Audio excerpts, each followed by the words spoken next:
નમસ્કાર મિત્રો બગદાણા બબાલને ઘણા દિવસો પસાર થઈ ચૂક્યા છે। અમે ઘણા વિડીયો શૂટ કર્યા, આપની વચ્ચે રજૂ કર્યા। તમને પસંદ આવ્યા તો તમે તેને શેર કર્યા, તમે અમારા વખાણ કર્યા, તમે તમારો વિચાર રજૂ કર્યો। જેમને પસંદ ન આવ્યા તેમણે અમારી આલોચના કરી, વિરોધ કર્યો। ખેર આજે કોઈ સમાચાર નથી આપવા।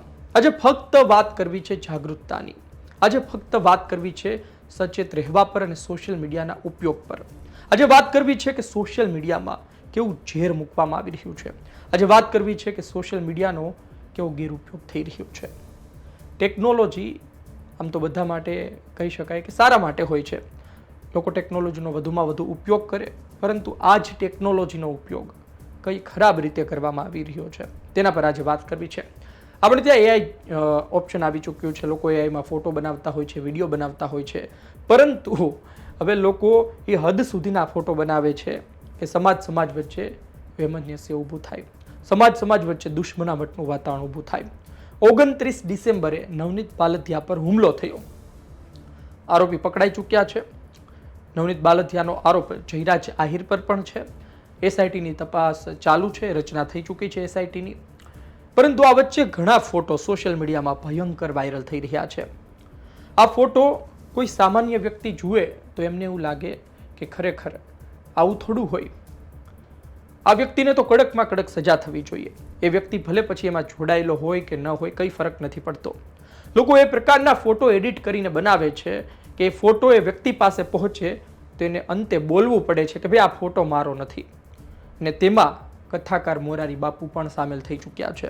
આ વિડીયો એટલા માટે પણ બનાવવો પડે છે કે આપણે એક સંતને પણ ના મૂક્યા, એના પણ વિડીયો, એના ફોટો એવા એડિટ કર્યા કે અંતે એને બોલવું પડ્યું કે ભાઈ હું હવે આ બધું જોઈને મનોરંજન લઉં છું, તમે ભલે જે કરતા હોય તે। થોડા ફોટો છે, આપણે મોરારી બાપુના ફોટોથી શરૂ કરીએ।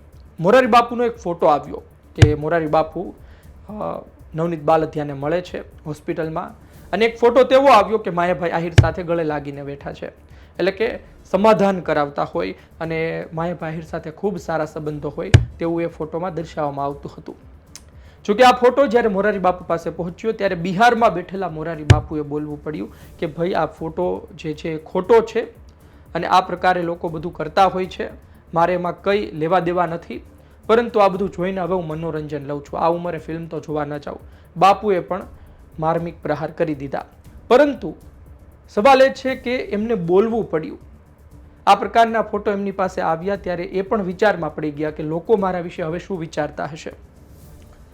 મોરારી બાપુએ પોતાની વાત મૂકી દીધી, પરંતુ માયાભાઈ આહિર કે જેમના દીકરા પર આરોપ છે એમનો પણ એક ફોટો વાયરલ છે। પોસ્ટર લઈને ઊભા હોય, કહેવામાં આવતું હોય કે ભાઈ મારે ખૂબ સારા સંબંધ છે, મારું કશું કોઈ નહીં કરી શકે, મારા દીકરાએ માર મરાવ્યો, હુમલો કરાવ્યો, મારી પાસે માફી માંગવી એટલા માટે ગુસ્સો આવ્યો, આવું બધું લખવામાં આવે છે। જોકે એ ફોટો એઆઈ જનરેટેડ હોય છે, એમાં લખવું પણ પડે કે એઆઈ જનરેટેડ છે, છતાં કોઈ લખતા નથી। જયરાજ આહિરનો ફોટો એ પણ પોસ્ટર લઈને ઊભા હોય, કહેતા હોય કે મારા ખૂબ સારા સંબંધો છે, મારે કશું નહીં થાય, આ બધું લખવામાં આવતું હોય છે, એ પણ એઆઈ જનરેટેડ છે। તેને લઈને જતા હોય પોલીસવાળા, એવા પણ ફોટો છે એઆઈ જનરેટેડ। બીજી બાજુ તો હદ થઈ કે એક તરફ પરસોત્તમભાઈ સોલંકી, હીરાભાઈ સોલંકી, કુંવરજીભાઈ બાવળિયા અને બીજી તરફ માયાભાઈ આહિરને મૂકવામાં આવ્યા। આ પ્રકારની સરખામણી સોશિયલ મીડિયામાં લોકો શું કામ કરે છે? ત્રાજવા બનાવીને આ પ્રકારે ફોટા મૂકવા એ શું દર્શાવે છે? શું તમે સમાજમાં વાતાવરણ બગાડવા માંગો છો?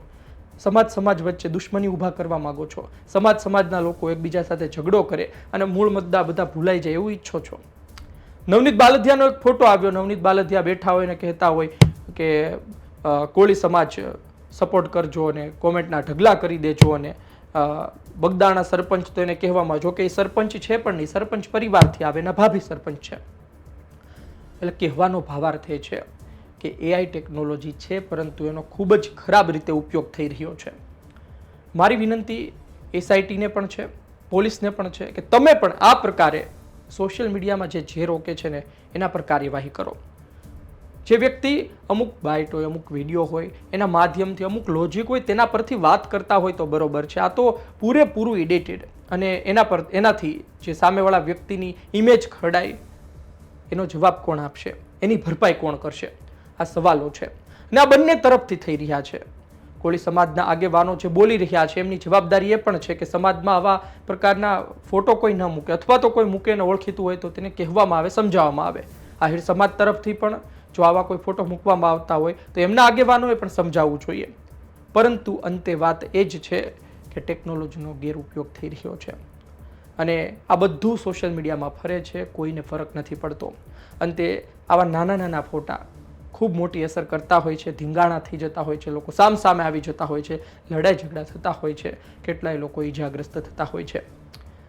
ખેર, મોરારી બાપુ સુધી વાત પહોંચી, તેમને બોલવું પડ્યું. હવે જોઈએ આપણે આગળ કે આ બાબતને લઈને તંત્ર કેટલી નજર રાખે છે, તંત્રના ધ્યાનમાં પણ કેટલી પોસ્ટ આવશે. પરંતુ આપણા ધ્યાનમાં આવે છે તો આપણી જવાબદારી છે કે એને રિપોર્ટ મારીએ, એમના સુધી મેસેજ પહોંચાડીએ, અથવા તો એ જવાબદાર વ્યક્તિ સુધી પહોંચાડીએ કે ભાઈ આના પર કાર્યવાહી કરો, જેના કારણે આ બંધ થાય. આપણે આશા રાખીએ કે આવનાર દિવસમાં આ પ્રકારના ફોટો ન જોવા મળે, કારણ કે અત્યારના ખૂબ જ ખરાબ વાતાવરણ છે સમાજમાં અને આ વચ્ચે જો આ પ્રકારના ફોટો મૂકવામાં આવે તો લોકો એકબીજાની સામે પણ આવી શકે છે. ખેર, આપનો અભિપ્રાય કોમેન્ટ બોક્સમાં જરૂરથી જણાવજો.